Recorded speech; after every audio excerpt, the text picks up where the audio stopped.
आपका दूसरा विज़िट है पाकिस्तान का, तो पहले जो आपका विज़िट था उसमें आपने क्या एक्सपीरियंस किया और सो फार आपका पाकिस्तान का जो दूसरा विज़िट है वो कैसा है? देखिए, पाकिस्तान मैं दूसरी बार आया हूँ, पर पहली बार और इस बार भी एक चीज़ जो मैंने महसूस की है वो ये है कि यहाँ के लोग जो हैं बहुत हॉस्पिटेबल हैं।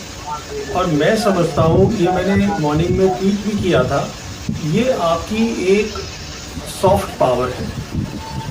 There is too much of hospitality, there is too much of warmth in the people here, which I think is a very good thing. तो यही मैंने महसूस किया था पहली बार जब मैं 2018 में आया था, तब भी बहुत कोई 3 दिन के लिए था आया था।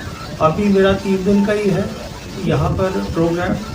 तो ये ख़ास बात है आपके मुल्क की, इस बात के लिए मुबारक है। सर किस लिए आए आप इस दफ़ा पाकिस्तान? अभी इस बार जो है ये देखिए, ये बहुत अच्छी चीज़ है जो आपके जो नेशनल सिक्योरिटी एडवाइज़र आए हैं नए मोइद यूसुफ साहब, इन्होंने शुरू किया है जो आपका इस्लामाबाद सिक्योरिटी डायलॉग है। तो ये एक बहुत अच्छी चीज़ है जिसमें कि आपके जो एक्सपर्ट्स हैं और जो बाहर के एक्सपर्ट्स हैं उन सबको इकट्ठा करके एक जायज़ा ले लिया जाता है, एक ओवरव्यू ले लिया जाता है कि what is the security situation region में, क्या है ग्लोब में, क्या है और उसका इम्पैक्ट पाकिस्तान पे क्या पड़ेगा। तो ये मेरे ख्याल में एक अच्छा है। ये जो आपके इसमें से जो नतीजे निकलेंगे या जो होगा इस कॉन्फ्रेंस का end result, that can also go into some way into the policy making also of Pakistan. Sir आप हमेशा पॉजिटिव बात करते हैं। अभी जो करंट सिचुएशन है, आप क्या समझते हैं कि कैसे मामलात इन दो ममालिक के बेहतर हो सकते हैं? क्योंकि नेचुरली हम हमसाए हैं और हमसाया तब्दील नहीं किया जा सकता चाह कर भी। तो आप क्या समझते हैं कि ऐसे माहौल में जब दुनिया तरक्की कर रही है, हम एक दूसरे की तरफ जिस तरह देख रहे हैं, किन चीज़ों की अशद ज़रूरत है जिनसे मामलात बेहतर हो सकते हैं? देखिए, अभी 2-3 काफ़ी पॉजिटिव बहुत पॉजिटिव चीज़ें हो गई हैं ऑलरेडी। पहली ये हुई है कि आपने पहली बार 7 साल के बाद अपनी नेशनल सिक्योरिटी पॉलिसी जो है वो आपने जनवरी में रिलीज़ करी। तो उसकी खास बात क्या रही कि कश्मीर का मुद्दा है आपके लिए इम्पोर्टेंट, वो बहुत इम्पोर्टेंट है, but you have put a lot of emphasis on the prosperity, on the human security, कि किस तरीके से हम अपने आवाम को उसकी बेहतरी करें, कनेक्टिविटी करें, डेवलपमेंट करें। दैट मीन्स ये एक अच्छा मोड लिया है पाकिस्तान की फॉरेन पॉलिसी ने और इसका रिजल्ट पॉजिटिव ही होगा। और मुझे उम्मीद है this has been inspired by the Chinese. दूसरा देखिए क्या हुआ कि अभी रिसेंटली इंडिया में जो स्टेट काउंसलर हैं चाइना के वोंग ही, उनकी विज़िट हुई थी। तो वो मेरे हिसाब से एक अच्छी विज़िट थी, जबकि हमारे अभी माहौल ठीक नहीं है। इंडिया के और पाकिस्तान के लद्दाख का मसला चल रहा है, but still the state counsellor के वो वहाँ पर आए, उन्होंने बातचीत करी, हमारे नेशनल सिक्योरिटी एडवाइज़र से मुलाकात करी, फॉरेन मिनिस्टर से मुलाकात करी। तो इन सब चीज़ों के पॉजिटिव रिजल्ट होते हैं। तीसरा अब देखिए, अब आपके जो रिलेशन है रशिया के साथ वो काफ़ी बेहतर हो गए हैं, जो एक बहुत अच्छी बात है। तो ये मैं ये क्यों बोल रहा हूँ, क्योंकि किसी भी मुल्क की फॉरेन पॉलिसी वो उसकी ज्योग्राफी पे डिपेंड करती है। हमारी ये ज्योग्राफी है, ये हमारे रीजन में ये सब है। चाइना एशिया में है, रशिया जो है वो यूरोपियन पार भी है, एशियन पार भी है, हम दोनों नेबर्स हैं।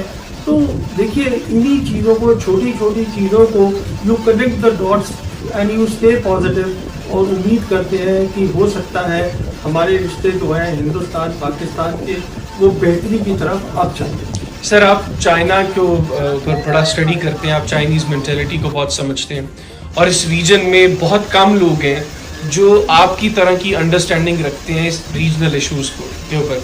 सर आप क्या समझते हैं, हम आपकी ट्वीट्स को भी फॉलो करते हैं, आप सी पैक के हवाले से भी बात करते हैं, आपको लगता है कि वाक़ईतन सी पैक पाकिस्तान की मुआशी बेहतरी के लिए, इकनॉमिक बेहतरी के लिए एक जो है वो मेजर रोल प्ले कर सकते हैं और कैसे कर सकते हैं? देखिए, मैं समझता हूँ सी पैक अब जो आपका है वो दूसरी फेज में चला गया है।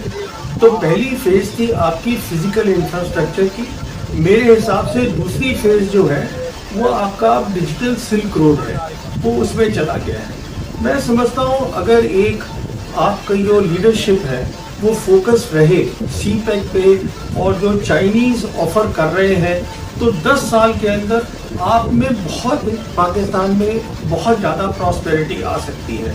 तो मैं इसलिए कह रहा हूँ क्योंकि जो ये डिजिटल सिल्क रोड की जैसे मैंने बात करी है, इसमें क्या होता है, एक तो हार्ड साइबर स्पेस कनेक्टिविटी उसमें होती है, जिसमें कि ये फाइबर ऑप्टिक केबल्स होती है, सी केबल्स होती है, बेडू ग्लोबल सिस्टम होता है और फिर 5G होता है। तो ये सब चीज़ें इस समय पाकिस्तान में लग रही हैं। फिर आपके डेटा सेंटर्स बन रहे हैं आर्टिफिशियल इंटेलिजेंस के लिए। अभी सिर्फ जो चाहिए है मेरे हिसाब से आपकी जो कि है आपकी जो प्रेजेंट लीडरशिप है उसमें एक विजन है, क्योंकि अगर आपने नेशनल सिक्योरिटी पॉलिसी निकाली है जो डेवलपमेंट पे प्रॉस्पेरिटी पे बात कर रही है, इसका मतलब विजन इज देयर। विजन है, आपके पास स्ट्रैटेजी है, आपके पास रोड मैप है आपके पास, उसके बावजूद अगर नहीं हो पाता है तो मेरे ख्याल में ये तो फिर आपको ही सोचना पड़ेगा कि क्यों नहीं हो पाया। अदरवाइज 10 साल के अंदर अंदर आप बहुत सारी तरक्की पाकिस्तान में ला सकते हैं। सर, आपने ट्वीट में सुबह कहा कि आप पाकिस्तान आए और यहाँ पर लोगों का प्यार आप देख रहे हैं। आपने पहले सवाल के जवाब में भी कहा सर हम भी लाहौर से आपके लिए खताइयाँ लेकर आए हैं, प्यार लेकर आए हैं आपके लिए। सर, हम पाकिस्तानी पब्लिक को क्या बताएं, प्रवीण स्वाने साहब वो पाकिस्तान क्या लेकर आए भारत? देखिए, मैं तो बहुत ही छोटा इंसान हूँ, मैं तो सिर्फ ये चाहता हूँ कि अगर हो सके, क्योंकि जो मेरी एंसेस्ट्री है वो पाकिस्तान की है, फिर मैं समझता हूँ कि हम दोनों मुल्क अगर एक साथ रह के काम कर सकेंगे तो दोनों के लोगों की तरक्की होगी। तो मैं तो सिर्फ ये उम्मीद ही लेकर आता हूँ, यही मैं वहाँ सोचता हूँ, यही मैं यहाँ सोचता हूँ, किस तरीके से हम दोनों मुल्क जो है अपने डिफरेंसेस को ख़त्म करके, हमने बहुत जंगें लड़ी हैं, अब क्यों नहीं हम दोनों मिलके एक साथ प्रॉस्पेरिटी की तरफ, अपने लोगों की बेहतरी की तरफ जाएं। सर, आखिर में अभी आप पाकिस्तान में जब आए हैं तो यहाँ की जो पॉलिटिकल सिचुएशन है वो आपके सामने है। इस वक्त एक्सट्रीमली हॉट सिचुएशन है यहाँ पे। आपके ट्वीट्स में हमने अक्सर देखा आप प्राइम मिनिस्टर इमरान खान साहब को बड़ा अप्रिशिएट करते हैं कि वो फोकस्ड हैं। सर, आपको लगता है कि जो हमारी माजी की लीडरशिप्स हैं और प्राइम मिनिस्टर इमरान खान साहब, इनकी लीडरशिप में अगर बुनियादी फर्क आपने जो जज किए सर, वो अगर आप हमारे व्यूअर्स के साथ आखिर में शेयर करें? देखिए, सबसे बड़ी बात जो मैं देख रहा हूँ पाकिस्तान में 2018 से जब आपकी ये हाइब्रिड गवर्नमेंट आई है, जिसमें कि आपके सिविल लीडरशिप है इमरान खान साहब की, आर्मी चीफ है वहाँ पर जनरल बाजवा साहब हैं, जब से ये हाइब्रिड आई है मेरे ख्याल में आप लोगों ने बहुत कुछ हासिल किया है, बहुत कुछ हासिल किया है। ये मेरी सोच है और मैं बता नहीं सकता हूँ क्या क्या हासिल किया है। एक बहुत अच्छा रिश्ता आप दोनों ने इस गवर्नमेंट ने मिलकर चाइना के साथ कायम किया है, जो बहुत नज़दीकी हो गया है। अभी रिसेंटली देखिए, आपने ये OIC कॉन्फ्रेंस करी थी यहाँ पर इस्लामाबाद के अंदर। अब OIC के 57 मेंबर्स हैं, which is the second largest membership after the UN. And for the first time, the Chinese Foreign Minister Wang Yi was here. देखिए कितना ये मतलब आप कितना कंट्रीब्यूट कर सकते हैं, आप ये सोचिए। आप अफगानिस्तान में कंट्रीब्यूट कर सकते हैं, you are the bridge for China to the Muslim world, आप ये सोचिए। तो ये तो आप, मैं समझता हूँ कि इमरान खान साहब के, देखिए इनके बारे में मैं इनसे कभी मिला नहीं हूँ, पर एक बात कही जा सकती है, अगर कोई भी इंसान अपने एक करियर में बहुत सफल है, if he is a success in the first career, he will always be a success. He will be an honest man, he will be an upright man. I'm just talking of Imran Khan. Honestly, I have never met him, I don't know the other people, but yes, I must say that your hybrid or the combined government, according to me, has done very well for Pakistan, and this is the way Pakistan should go. Sir, आखिर में पाकिस्तानियों को क्या पैगाम देंगे? देखिए, मैं कौन होता हूँ पैगाम देने वाला, मैं यही कहता हूँ मैं बहुत खुश हूँ आपके मुल्क में आके, आपका मुल्क बहुत ही अच्छा है, आपका मुल्क तरक्की करे। Thank you very much. Thank you.